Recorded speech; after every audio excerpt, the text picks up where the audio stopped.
Allez, c'est parti, on voyage en province de Liège pour retrouver Virginie et Nathalie, nos deux amoureuses de la nature.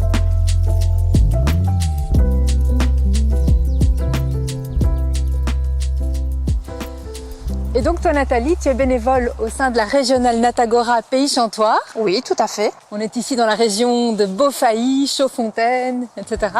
Et vous gérez ce magnifique jardin des fées. Alors pourquoi le jardin des fées ?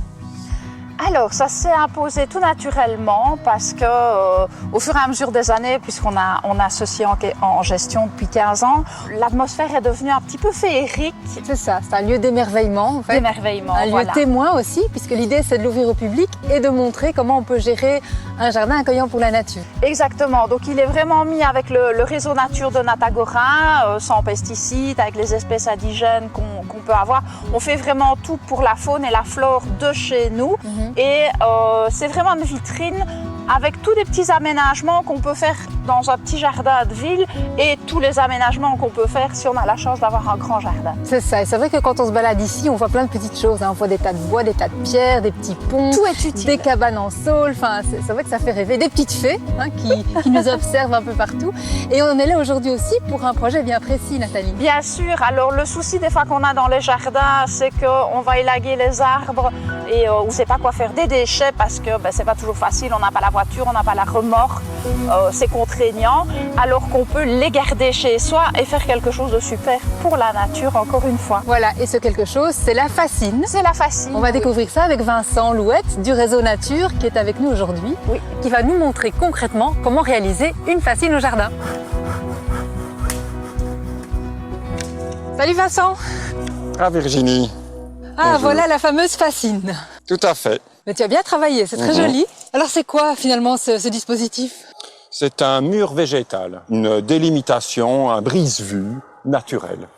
Et que tu fabriques avec les déchets de tes tailles de haies. Tout ce qui est bois coupé, jeté, entreposé au jardin du printemps à l'automne à l'hiver peut servir pour remplir la fascine. D'accord. Tu commences par faire 2 rangées de poteaux, c'est ça ? On peut réutiliser des branches aussi, du bois naturel. On n'est pas obligé d'acheter des piquets. Une fois que tu as fait ces 2 rangées-là, tu remplis le centre avec des branches en fagot, en fait. Oui, tout ce qu'il faut. Alors là, je te donne des branches un peu fines, mais normalement, on met ce qui est le plus lourd, le plus durable dans le bas. Tout ça pourrit, tout ça se tasse.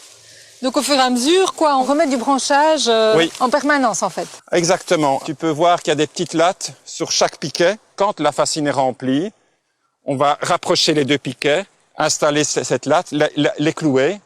Comme ça solidifie l'ensemble. Dans quelques années, quand le bois va pourrir, on peut retaper la planche, remplir et refermer. Ici, j'aurais besoin de ton sécateur pour couper un peu certaines branches qui ne rentrent pas dans le truc. Tu sais, il faut faire à la mode rustique.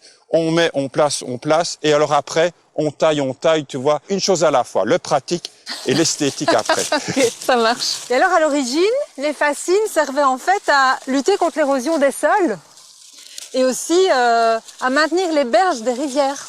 Donc ça avait vraiment aussi des fonctions assez importantes en agriculture. D'ailleurs, on utilise ça dans des ouvrages de restauration écologique encore aujourd'hui. Ah oui.